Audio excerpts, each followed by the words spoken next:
In this particular problem, we are going to see that how numerical can be solved, which is based on available energy for an open system. Already I have a separate video which is dealing with the topic which is known as available exergy analysis for an open system. So this problem dealing with that particular topic. Sorry, available energy of airstream flowing in pipe. What are the informations are given for a flowing airstream?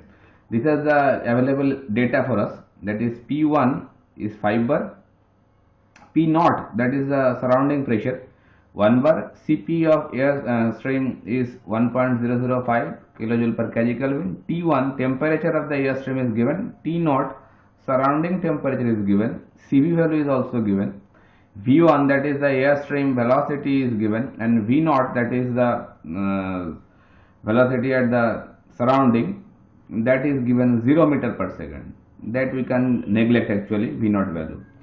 And R that is the universal gas constant is also given 0.287 kilojoule per kg Kelvin.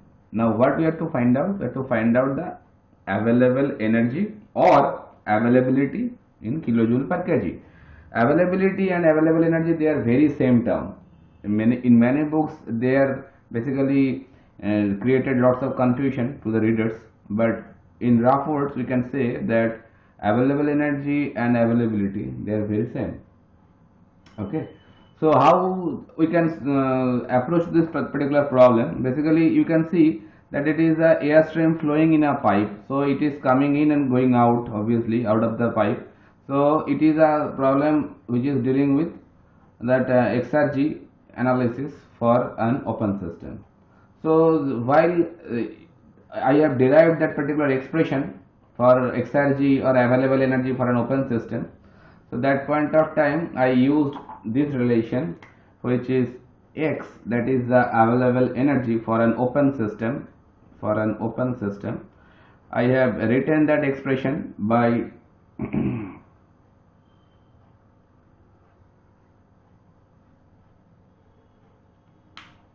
eta 1 minus eta 2. So basically that is the availability function for an open system, and this function, that eta 1 and eta 2, can be written like this.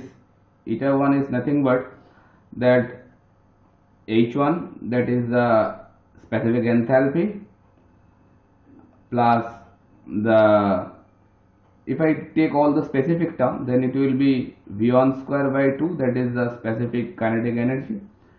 Then potential energy will come, that will be Gz1 minus T naught S1, and second term will come after having a minus term over there. I have to remove this part, otherwise space will be insufficient. The same term will be copied for state point 2, that is H2 plus V2 square by 2 plus Gz2 minus T naught S2. Mind it, they are small s. Okay, because I have written this expression in specific term. So that is specific enthalpy, specific kinetic energy, specific potential energy, and S is specific entropy. Okay, so that expression, you can see the video, you can see that how this expression is developed actually by using steady flow energy equation. Nothing difficulties is there, nothing complex parameters is coming there. Just using the steady state steady flow energy equation, you can get this kind of expression. You can see that video, or you can follow any textbook. That is the availability function. So that is basically not written by eta, that is expressed by x, availability function for particular an open system. It is valid for open system. Okay, so this particular whole expression in short form we express by eta 1, and this term is expressed in short form by eta 2. That's why we write eta 1 minus eta 2. Okay, and in between this particular expression, if we exclude that H plus study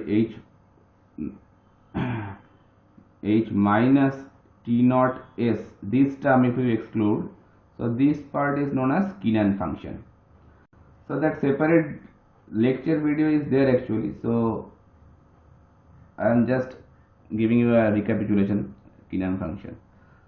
Okay, so now what we have to do, we have to find out this particular expression, we have to solve this relationship. Okay, so I am just removing this part. Okay, so here you can see that enthalpy values, if I jot, or if we try to shorten the expression, so it will give you this kind of look, H1 minus H2, it will be remain there. But kinetic energy, you can see that V naught is in terms of 0 is given, so I can neglect this particular term, so it is nothing but 0. And potential energy values here is also, they can be neglected because GH1 and GH2, they will be cancel each other, so that way I can exclude this potential energy term GH1 and GH2. Okay, so what are the left out terms over there? So I can compare, I can change the subscript value from 2 to 0 because that is the subscript value that is given, that state point 1 to the surrounding. So I can keep that 1 as a subscript value, and I am changing this 2 by naught. That means H1 minus H naught should be there.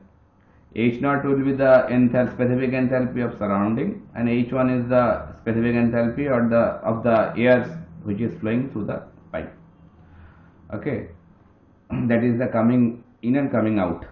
So then the V1 square by 2, this term will be there, and mind it, at the time of steady state energy equation, I have explained that while you are putting the values, magnitude of this velocity in this particular equation, that point of time you have to convert that V1 square by 2 in terms of V1 square by 2000. Why it is? Just to keep that unit in kilojoule per kg. If you have any confusion, so I can clear it out now, because V square, that is nothing but giving you a unit of meter square per second square in terms of SI unit, isn't it? V means meter per second, so V square means meter square per second square. Now all the units in this equation, if they are in kilojoule per kg, then we have to convert this equation into kilojoule per kg, obviously. How you can convert this equation into kilojoule per kg? Very easy, just multiply kg at numerator and denominator. So I can write this equation now this manner, isn't it? I have just split this meter square into meter. So what it will give you? Kg meter per second square, that is nothing but Newton. So Newton meter per kg, that is nothing but joule per kg. But we want to get kilojoule per kg. That's why we have to divide that value by 1000, by which it will give you giving you a unit of kilojoule per kg. That's why while we are putting that velocity value in this particular equation, mind it, that point of time this velocity will be converted by V1 square by 2000, just to keep that unit into kilojoule per kg. Okay, so now I am erasing this part, it will be needed while I am putting the values. Then minus, if we take T naught as a common, so it will give you S1, that is the specific entropy, small s1, okay, minus small s2, or instead of s2 I should write s naught. Okay, so that is the short form of this particular availability function, or rather say available energy. Got it? Now what we have to do, we have to find out the enthalpy difference. So we know that if we consider that air as an ideal gas, so we know that change in entropy for an ideal gas, I can write that H is nothing but Cp into temperature for a constant pressure process. It is basically a constant pressure process. So that way I can write that, from this sense I can write that H1 minus H naught, it is nothing but Cp into T1 minus T naught, isn't it? Because for H naught T naught will be required, for H1 T1 will be required. So that way I can write that Cp into T1 minus T naught, that is nothing but H1 minus H naught, and V1 square by 2, I am putting it now 2000, and V1 is given, that is 50, so 50 square by 2000, that will be the unit of kilojoule per kg. It is also coming in kilojoule per kg because Cp value is kilojoule per kg Kelvin, and this temperature difference is also in Kelvin, so 1 Kelvin will be cancelled, so kilojoule per kg will be there. Now after this two part, I have to find out the value of T naught, this part, that means I have to find out the entropy difference, S1 minus S naught, I have to find out. Okay, and I have explained in a separate video that what is the entropy difference for an ideal gas. That point of time, in that particular video, I have derived 3 or 4 expressions which is dealing with the change in entropy or difference in entropy for an ideal gas. That if you see that video or if you go through any textbook, you can get that change in entropy for an ideal gas in terms of temperature and volume, or in terms of temperature and pressure, or in terms of pressure and volume. So these 3 expressions must be there. I am again repeating, change in entropy for an ideal gas you can find out in terms of temperature and volume, or temperature and pressure, or pressure and volume. So these 3 expressions must be there. So in this particular problem, we are having the value of pressure and the temperature. So that way we need a expression which is basically depends on temperature and pressure. So that expression is look like this: mCp. Oh, I should exclude the term m because I am going for specific term, so m must not be there. Cp into ln T2 by T1 minus of mR ln P2 by P1. That expression derivation you can get from my video, or also you can get from any textbook. I have a video which is the title is finding the change in entropy for different processes. There I have explained that for ideal gas how this expression can be derived. It's a very easy one, you can check it out. Now for this particular problem we have to replace that T2 by T1 and T1 by T naught. So this expression if we modify, so it will be S1 minus S naught will be, oh, this expression I should write S2 minus S1. Then I can use this 2 and 1 subscript, and if we change it by S1 minus S0, then that expression will be changed ln, instead of T2 that should be T1, and instead of T1 that should be T naught, minus of mR ln, instead of P2 P1 will be there and P naught must be there. Understood? So now from this expression you can get the value of change in entropy, how much the entropy is going to be changed. Just put the value of T1 and T naught and P1 by P naught and you can get the value. So if I find out that after putting those values, S1 minus S naught will be, Cp is nothing but 1.005, that is ln of T1 is given 500 Kelvin by T naught is given 300 Kelvin. Just putting the values.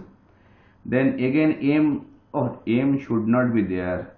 I am taking a specific term, so m should not be there, sorry. So R is 0.287 and ln of P1 is 5 bar and P0 or P0 is 1 bar. So bar won't create a problem because it is a ratio, so bar unit will not be a problem for us. Okay, So if we calculate this expression, so it will give you S1 minus S naught. After calculating these values, I am getting that is 0.05 147 kilojoule per kg. That will be the change in entropy for this particular problem. So while you have already got this change in entropy value, V1 square by 2000 is also available for you, and if we put this T1 value and T0 value, so you can get this H1 minus H0 value very easily. So now just take all those values and put on this particular equation. Okay, so if I put all these values over there, so it will give you like this. Just check it with your calculation also. H1 minus H0. So how it is giving you that Cp is given 1.005 Cp into T minus T1 minus T0. T1 is 500. T1 is 500 and T0 is nothing but 300. Okay, then V1 square, that is 50 square by 2000 minus T0, that is 300 Kelvin, and this change in entropy, that is coming 0.05147 kilojoule per kg. Okay, now just do the calculation, then you are getting the value of exergy, that is 186.809 kilojoule per kg. That is the exergy, and that is nothing but the available energy or availability, whatever you can say, available energy or availability.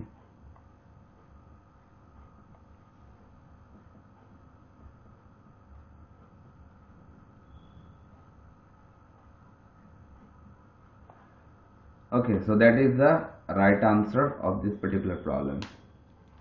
Okay, so next we are moving to